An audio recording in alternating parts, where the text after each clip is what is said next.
Euzu billahi mineşşeytanirracim. Bismillahirrahmanirrahim.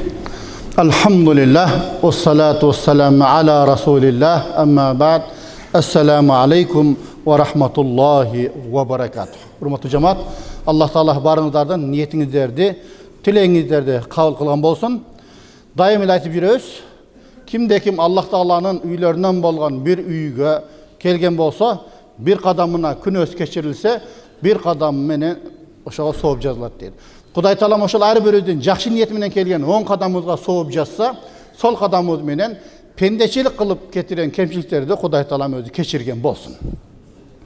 Эми туугандар, бүгүн бизде ошол Ахлу Сүннә вал Жамаат жана Матруди акыйдасы деген тема экен. Эми biz daim эле качантан бери айтып келатабыз, биз Ахлу Сүннә вал Жамаатбыз, Матруди акыйдасы деп келебиз. Эми ошол өзү Ахлу Сүннә вал Жамаат деген өзү эмне?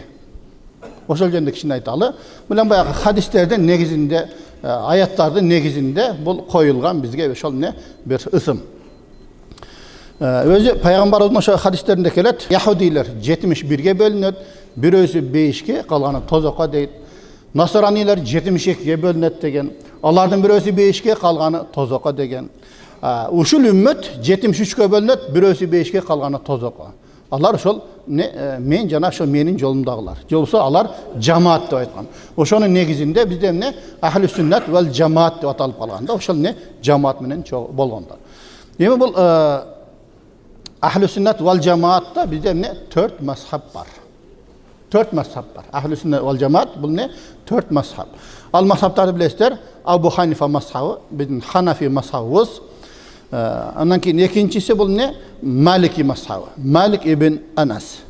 Үчүнчүсү Мухаммад ибн Идрис аш-Шафии. Бул эмне үчүнчү мазхаб.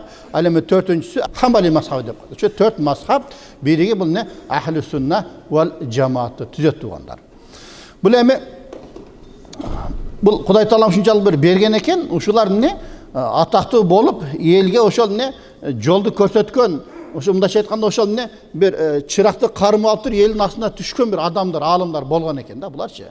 Болбосо Кудай Таалам насип кылып булардын эмне шакирттери болуп туруп ошонун илимдерин таркатып ошо жеткиргендиги үчүн булар эмне ошол бир жол башчы болуп калды да. Болбосо бул төртөөнөн башка деле аалымдар болгон, мисалы. Көп аалымдар болгон.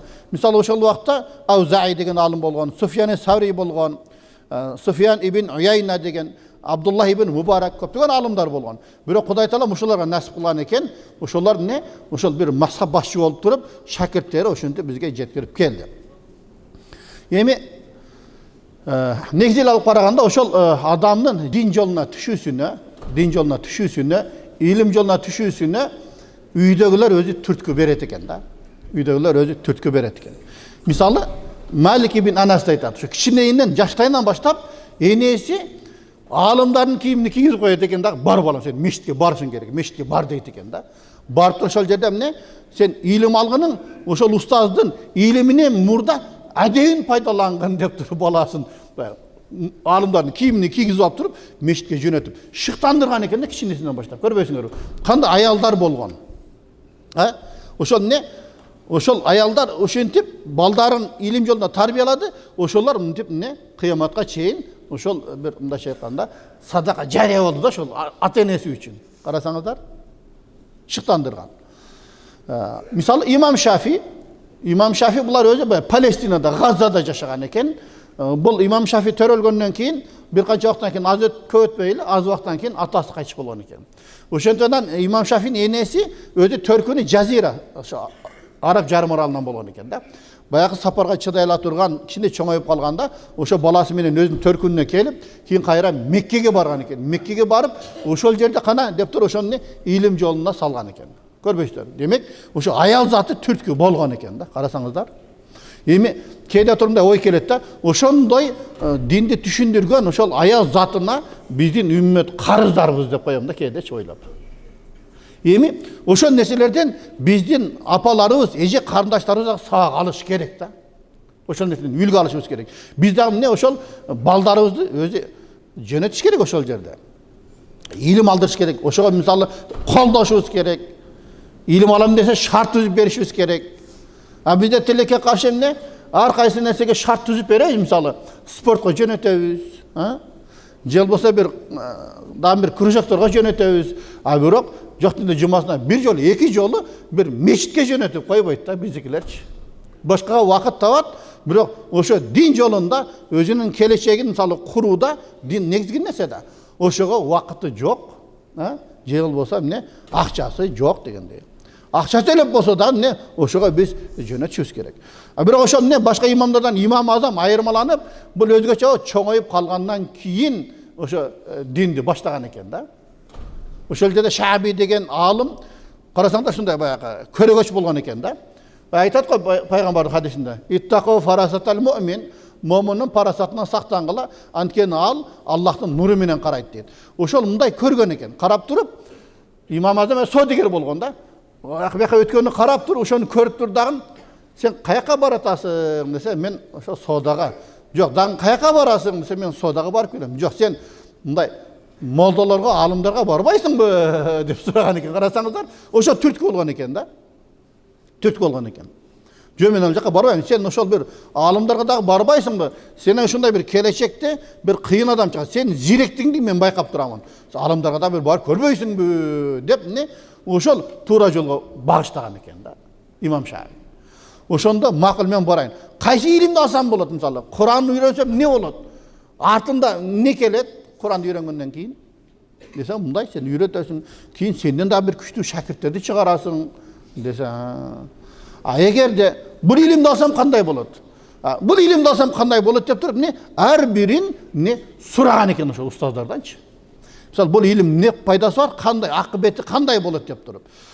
Бизден ошо балдарга келечекте кесип тандоо үчүн ошонун бир багыт беришибиз керек экен да. Бул илимди алсаң кандай болот деп.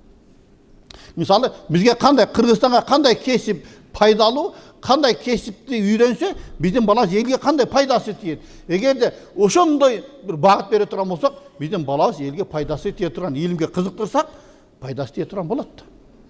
Көрөсүздөр. Эми мисалы бул фикх илиминде биз ошол ахли сүннат вал жамаатбыз деп айттык. Эми өзү фикх деген өзү эмне? Фикх деген өзү эмне? Бул фикх деген бул арабча сөз.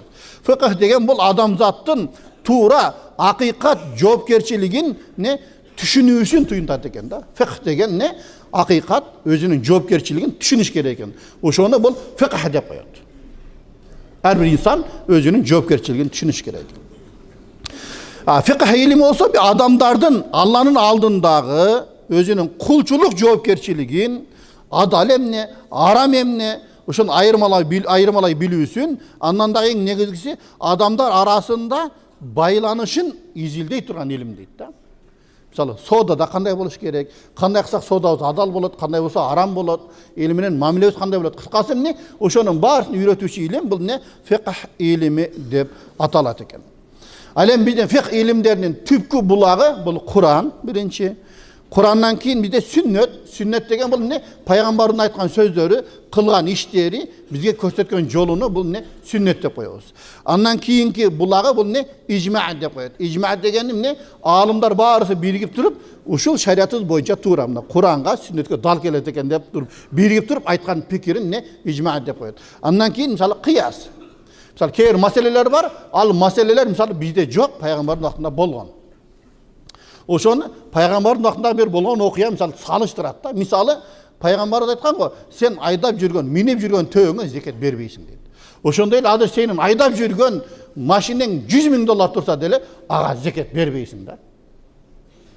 Көрөсүң, демек салыштыруу деген нерсе да. Демек биздин ошол түпкү булагы эмне экен? Ушул нерселер экен. Эми ошол фикхта биз айттык. Эми кыскача айтканда бул фикх дегенди дагы бир жалпак терминин түшүндүргөндө, шариаттагы адам жашоосунун принциптерин туура так чечмеленишин түшүндүрөт дейт. Бул жашоодо эмне кылышыбыз керек? Кантип жашашыбыз керек? Ошол нерсени түшүндүрө турган илим бул фикх илими экен да.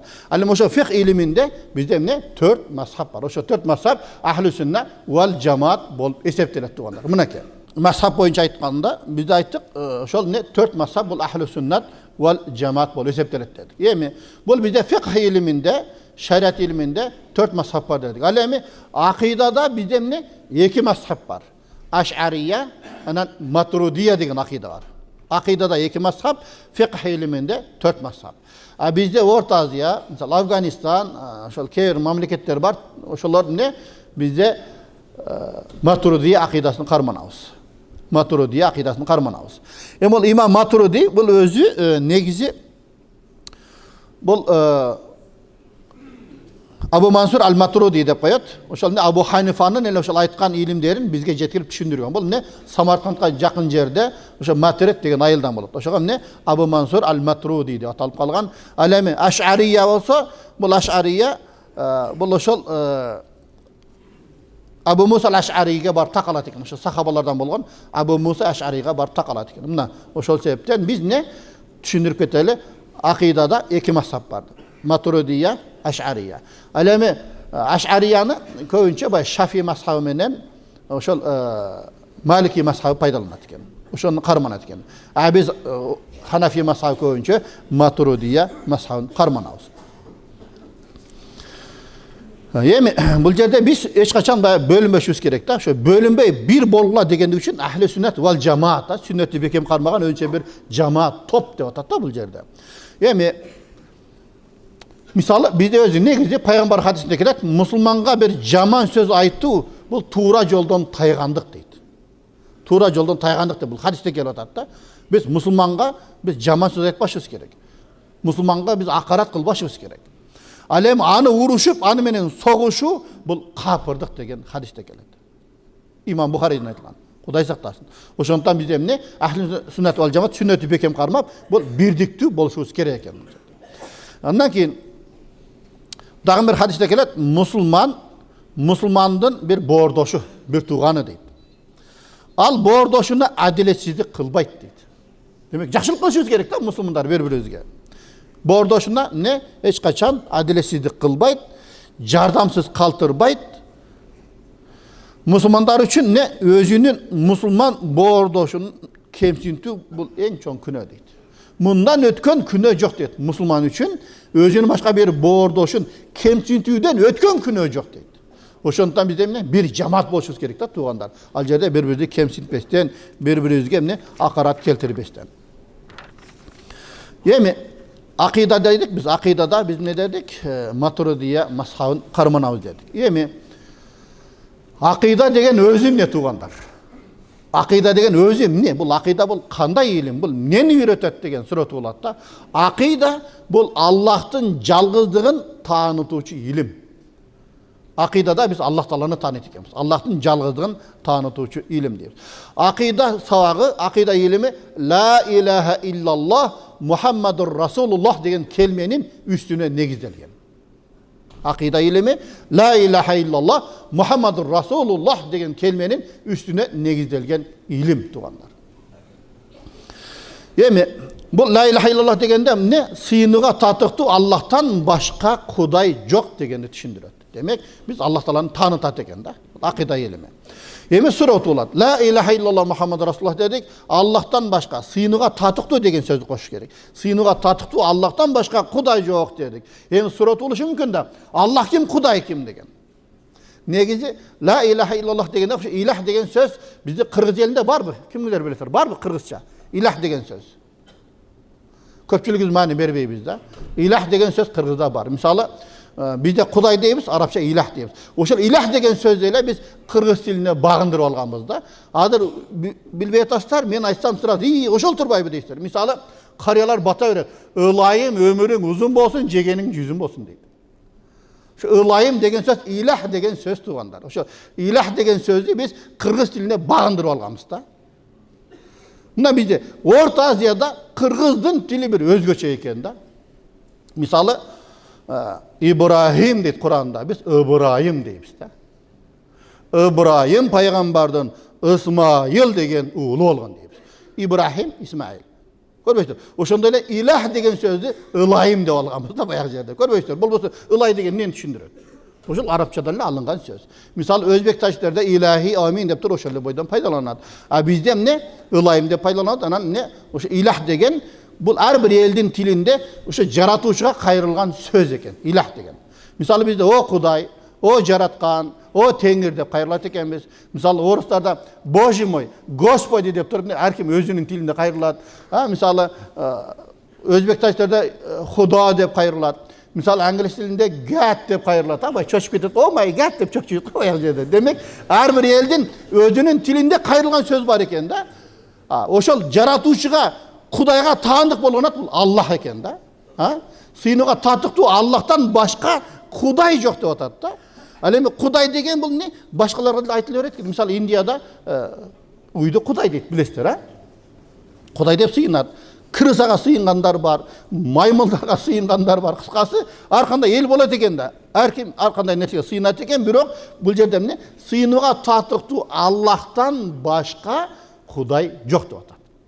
Демек, біздің ақида ошол ла илаха иллаллах келмесінің үстіне негізделіп тұр туғандар. Эми Аллах Тааланы біз кантип тааныбыз дейт? Кыскача мен түшүнүп берип кетейин. Аллах Тааланы біз жаратуучу деп тааныбыз. Аллах Тааланы біз ырыскы берүүчү деп тааныбыз туғандар.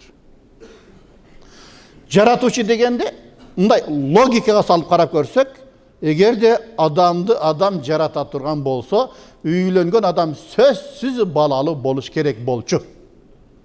Туурабы? Бирок тилекке каршы андай эмес. Кээ туугандар бар, үйлөнгөн 1 жыл, 2 жыл, 3 жыл, 4 жыл, 5 жыл баласы жок жүргөндөр бар. Болбосо балалуу боло алмак да өзү, туурабы? Аллах Таала Кур'ан-ы Керимде айтат: "Яхабу лиман яшау инаса ва яхабу лиман яшау зукура, ау юзаввижухум зукурана ва инаса." Аллах Кур'анда айтат: "Кимге кааласам кыз берем, кимге кааласам уул берем, кимге кааласам уулду да кызды дагы берем" дейт. Аяттын уландысы да эмне? Кимди кааласа аким, тукумсуз кылып коем деп атат. Аяттын уландысы да. Көрбөйсүздөр, биринчи эмне? Кимге калсам кыз берем дейт. Демек, Аллах биринчи кызды айтты да, эркектен мурда. Кур'анда карасаңыздар. Бизде кейлер бар да, аялы кыз төрөсөм, неге сен кыз төрөй бересиң? Мына эркек төрөсөң болбойбу деп аялды күнөөлөгөндөр бар да. Жок, Кудай Таала берем дегенди берет экен. Ошо кызды деле бербей койсом, эмне кылабыз? Колубуздан эмне келет биздин? Туурабы? Анткени Аллахты жаратуучу деп тааныйбыз тугандар. Мисалы, пайгамбар хадисинде келет: "Кимдеки 3 кызды тарбиялап турмушка узатса, ал 5ке кирет" деди. Бирөөсү сахабалар, 2 кыз болсочу я Расулулла десе, 2 болсо дагы деди. Бирөөсү жалгыз кыз болсочу десе, жалгыз болсо дагы деди. Мына көрбөйсүздөр. Демек, Аллах Кур'анда биринчи кызды айтты тугандар. Кызда береке бар экен. Анткени кыз бала келечектеги биздин энебиз, чоң энебиз, тай энебиз. Шариатта ошондуктан не дейт? 5 энелерден таманасында дейт. Аялга өзгөчө статус берилген да. Аялдын орду өзгөчө. Мисалы, аялдын ордун өзгөчө экендигин мисалы мен айтып берейинчи. Мисалы, байке, сиз $100,000 машина алдыңыз. Үйгө алып кире аласызбы машинаны? Жок, короодо турат. Туурабы? Жеңем 100 сомго помада алса, үйдүн төрүнө кирип кетип атпайбы?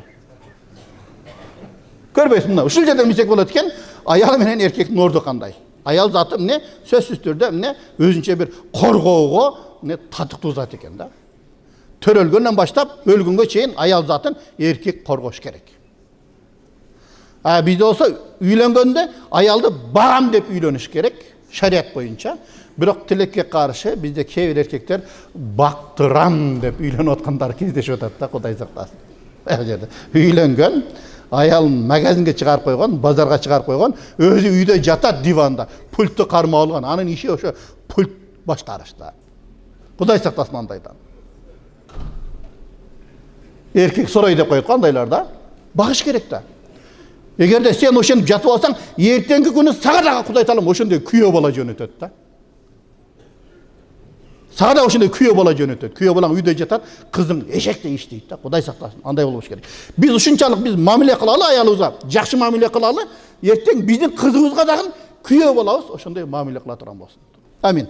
Subhanakallahumma bihamdik. Nashhadu an la ilaha illa ant nastaghfiruka wa natubu ilayk. Allah'ım iki dünyanın baktoluğunu nasip etsin. Ança oğurup жатқан bir tuğandardı var iken Kuday Taalam oğurganдар özün şifa bergen. Oğurunu bergen de özün, şifanı bergen de özün. Allah'ım bardık Müslümanlara tınççılık, amançılık, den soğluk, uzun ömür nasip et.